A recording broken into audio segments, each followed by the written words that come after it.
Pengakuan Salman, calon suami pembunuh Tia Septiana di Kebun Singkong, sempat antar korban periksa kandungan. Sungguh malang nasib Tia Septiana alias TS, 27, wanita pegawai honorer SMA di Tulang Bawang, Provinsi Lampung 1 ini.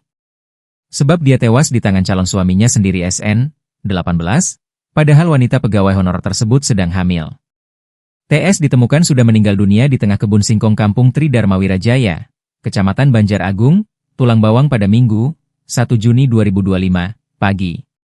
Usut punya usut TS sudah menghilang sejak Sabtu, 31 Mei 2025, malam. Sebelum kejadian, korban diantar oleh pelaku SN untuk memeriksakan kandungan ke klinik di Kampung Moris Jaya, Sabtu, 31 Mei 2025, sekitar pukul 10 waktu Indonesia Barat.